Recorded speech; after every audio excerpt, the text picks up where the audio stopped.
ডাক্তারদের যদি সমর্থন ভেবে নিলাম করলাম না, এত ট্রোলড হচ্ছি ভাই ভয় পেয়ে গেছি আর করবো না, তো নিজেকে সমর্থন করবো না। ড্যান্ড্রাফ হলে ঝেড়ে ফেললি না, আমরা অনেক সময় ড্যান্ড্রাফ হলে আমরা ঝেড়ে নিই, তো কেন এই ভয়টা নিয়ে বাড়ি থেকে বেরোবো যে আমি সুরক্ষিত নই, আমি জানি না আমি আমার হাত পা আমার মানে সব আমি যেভাবে বেরোচ্ছি সেরকম একটা শরীর নিয়ে বাড়ি ফিরতে পারবো, এই ভয়টা নিয়ে তো 2024-এ বেঁচে থাকাটা উচিত না।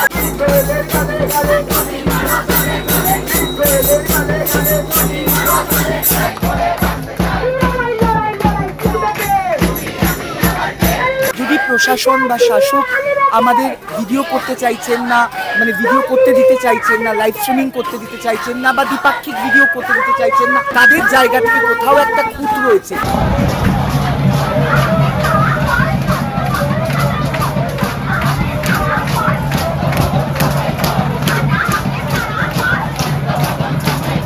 আর আমি জানি যে আমরা জিতবো এই লড়াই, ওরা জিতবে, আমরা পিছনে আছি।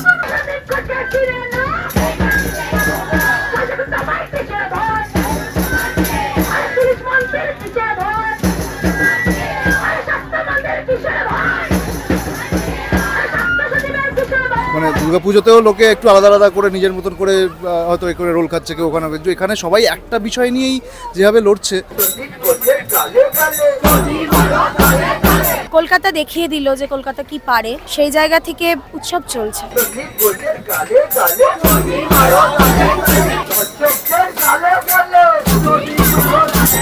খুবই আনফরচুনেট, আমার মনে হয় পুরো বিষয়টা খুবই একটা মন খারাপের দিকে যাচ্ছে। আমি সত্যি জানি না, হয়তো এরকম দুঃসময় ইয়াং স্টুডেন্টরাই হয়তো সব মুভমেন্ট লিড করে ফাইনালি, কারণ তাদের মতন মনোবল, শক্তি, ডেডিকেশন কোনোটাই হয়তো আমরা পারবো না। তাদের প্রতি সম্মানটা প্রতিনিয়তই বাড়ছে। আমি খুবই আশাবাদী ছিলাম যে মাননীয় যখন এখানে ধর্মমঞ্চে এলেন এবং এত নিজের মনে করে কথা বললেন সবার সঙ্গে, আমার মনে হয়েছিল যে তারপরে হয়তো মানে আমার মনে হওয়া না, আমরা সবাই বিশ্বাস করেছিলাম যে তারপরে নিশ্চয়ই আলোচনাটা হবে। বৃষ্টি বাদলা ঝড় উপেক্ষা করে এখানে এমনিতেই ওরা পড়ে আছে, আর এই যে পুরো ব্যবস্থাটা হয়েছে, যে তেরপল এসছে, মানে ফ্ল্যাগ পয়েন্ট এসছে, লাইট এসছে, থার্মোকল এসছে, যা যা পেডেস্টাল ফ্যান সবটাই কিন্তু জনসাধারণের কাছ থেকে এসছে, কারণ আমরা তো সমানে শেয়ার করছি কি লাগবে না লাগবে, আমরা যতটা পাচ্ছি পাঠাচ্ছি, বা মানুষ সবাই পাঠাচ্ছে, জল পাঠাচ্ছে, জোগাড় কিন্তু হয়ে যাচ্ছে। বিপদে পড়লে বলে না যে ভগবান কিছু না কিছু ভাবে একটা জোগাড়ের ব্যবস্থা করে দেয়, ভগবান হয়তো জনসাধারণের মধ্যে দিয়েই সেটা করে দিচ্ছে। আমি নিজে খুবই আশাবাদী ছিলাম যে গতকাল ওরা 3 ঘন্টা বাইরে বৃষ্টিতে দাঁড়িয়ে থাকার পরও নিশ্চয়ই আলোচনাটা হবে, আর যেখানে এত মানুষ যারা যোগ দিচ্ছে তারা যোগ দিয়ে আবার বাড়ি চলে যাচ্ছে। আমি যেরকম কাজ সামনে তারপরে আসছি, কিন্তু ডাক্তাররা যারা মানে একনিষ্ঠ হয়ে এখানে পড়েই আছে, তাদের তো 35-36 দিন হয়ে গেল, সেটা বড় সময় নাকি 1-2 ঘন্টাটা বড় সময় জানি না। আমার মনে হয় যে আমাদের সবার একটু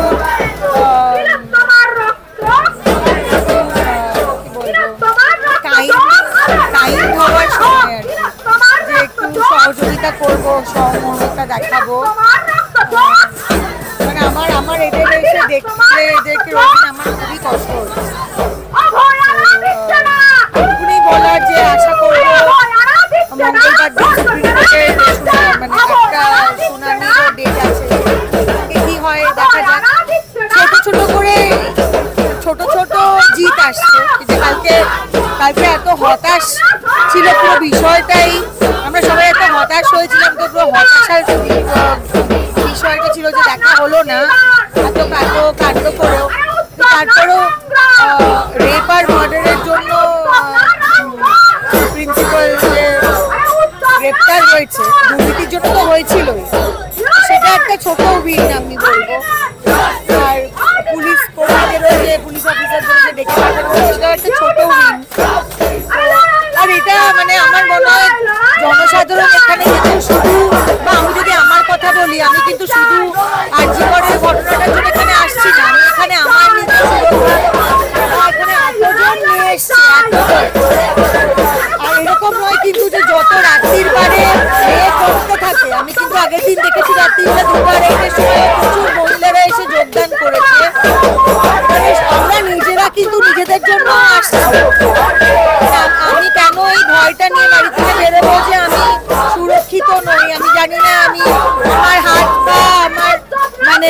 সব আমি যেভাবে বেরোচ্ছি সেরকম একটা শরীর নিয়ে বাড়ি ফিরতে পারবো, এই ভয়টা নিয়ে তো 2024-এ বেঁচে থাকাটা উচিত না, কথা নয় আমাদের।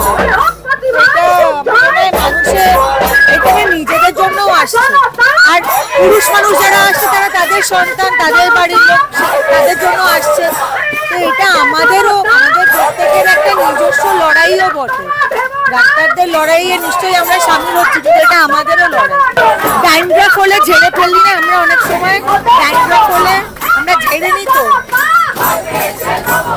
সোশ্যাল মিডিয়ায় যারা নোংরামো করছে তাদেরকে ওরকম ড্যান্ড্রাফের মতোই ঝেড়ে ফেলতে হবে, কারণ তারা এখানে আসছে না, তাদের বাড়ির মেয়েদের সুরক্ষার দায়িত্ব তারা নিচ্ছে না, তাদের ওই চিন্তাটা নেই, তাদের যেটুকুনি সময় আছে তারা ফোনে টাইম পাস করার জন্য এগুলো করছে।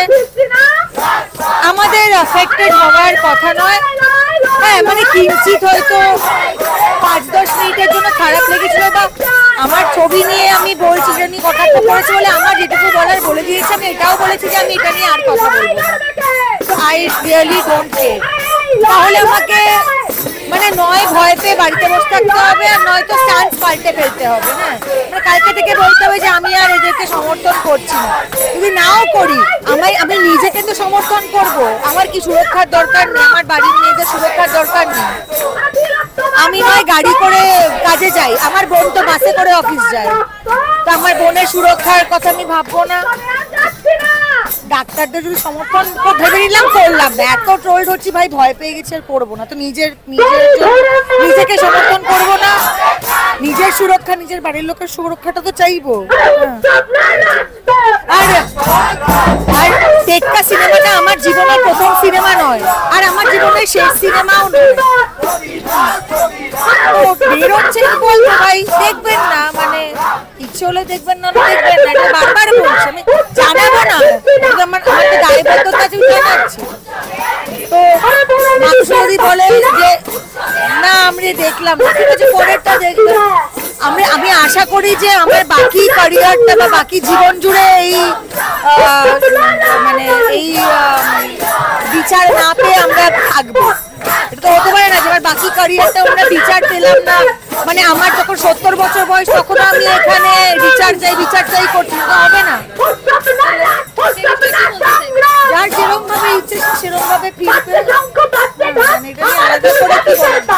আমার মনে হয় না উৎসবে ফিরুন এটাও কাউকে বলা যায় না, উৎসবে ফিরবেন না এটাও বলা যায় না, এটা যার যার। আমি আমার কথা বলেছি, আর আমার একার না, একটা কাজের সঙ্গে বহু মানুষের লাইভলিহুড যুক্ত থাকে। আমার ড্যান্ড্রাফ হয় না, কিন্তু আমি দেখেছি যাদের হয় তারা এরকম করে ছাড়ে, প্র্যাকটিস করছি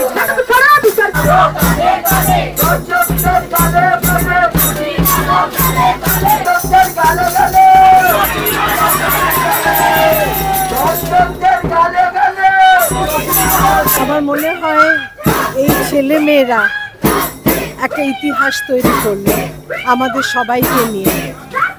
আজকে আমার মনে হয় একজন মানুষও নেই যারা নাকি ওদের সঙ্গে নেই।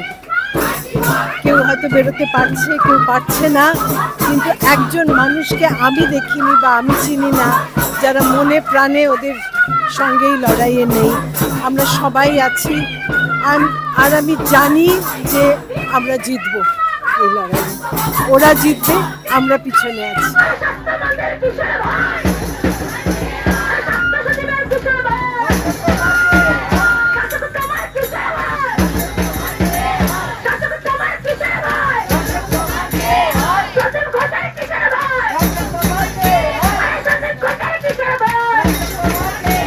আমার মনে হয় যে এইরকম একটা এত বড় আন্দোলন, জাগরণ আমরা হয়তো ইতিহাসে কারা দেখেছে জানি না, কিন্তু স্বাধীনতার পরে এত বড় আন্দোলন হয়তো কলকাতা বা পশ্চিমবঙ্গ দেখেনি।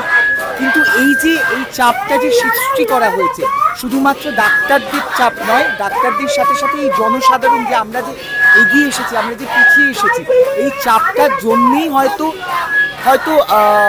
বিচার পদ্ধতি আরো ফাস্ট ফরওয়ার্ড হয়েছে। আর যদি প্রশাসন বা শাসক আমাদের ভিডিও করতে চাইছেন না মানে ভিডিও করতে দিতে চাইছেন না, লাইভ স্ট্রিমিং করতে দিতে চাইছেন না, বা দ্বিপাক্ষিক ভিডিও করতে দিতে চাইছেন না। তার মনে হয় যে তাদের জায়গা থেকে কোথাও একটা খুঁত রয়েছে। তারা জানেন যে হয়তো এমন কিছু প্রশ্ন, এমন কিছু দাবি বা এমন কিছু ইনফরমেশন যেগুলো আমরা বা ডাক্তাররা যেগুলো তাদের কাছে চাইবে, সেগুলো হয়তো লাইভ স্ট্রিমিংয়ে বলে ফেললে তারা জনতার এই ভরসা, এই বিপুল জনতা যারা একসময় তাদেরকে ভোট দিয়ে বদল এনেছিল, তারা হয়তো তার সেই ভোটটা হারিয়ে ফেলবে বা সেই বিশ্বাসটা হারিয়ে ফেলবে। সত্যি মানে এটা খুবই দুঃখজনক, খুবই খুবই খুবই খারাপ লাগে। আমি তো এখানে টানা 4-5 দিন হলো আমি রোজই আসছি। মানে এখানে একটা আলাদাই একটা স্পিরিট কাজ করছে আর কি মানুষের মধ্যে। এই যে মানে দুর্গাপুজোতেও লোকে একটু আলাদা আলাদা করে নিজের মতন করে হয়তো এ করে রোল খাচ্ছে, কেউ ওখানে, কিন্তু এখানে সবাই একটা বিষয় নিয়েই যেভাবে লড়ছে, তো মানে সেটা সত্যি আমি জানি না কোন দিকে এগোবো আমরা, কোন দিকে যাচ্ছি, মানে আমাদের ভবিষ্যৎটা কি। চেষ্টা তো চালিয়ে যাচ্ছি, সবাই মিলে একসাথে লড়ছি, নিশ্চয়ই ভালো কিছুই হবে আর কি। বেশ অনেকগুলো দিন মানে অনেকটাই ধৈর্য আমরা দেখাচ্ছি, আমরা সবাই লড়ছি, আমরা চেষ্টা করছি। এই এত বাজে একটা ওয়েদারের মধ্যেও দিনের পর দিন যেভাবে ডক্টররা এখানে লড়ে যাচ্ছে, তার জন্য সত্যি খুব গর্ববোধ হচ্ছে। তো কলকাতা দেখিয়ে দিল যে কলকাতা কি পারে, সেই জায়গা থেকে উৎসব চলছে, এটাই বলতে চাই। মানে এখানে প্রত্যেকটা মানুষের এক্সপ্রেশন, প্রত্যেকটা লোক, বাচ্চা, বয়স্ক মানুষ যারা আসছে, তাদের প্রত্যেকের এক্সপ্রেশন বুঝিয়ে দিচ্ছে যে এখানে কি চলছে। টলিউডের latest update, gossip and entertainment পেতে সাবস্ক্রাইব করুন শুধুমাত্র সিটি সিনেমা, আর ফলো করুন সিটি সিনেমার Instagram, Facebook, Twitter and share chat page.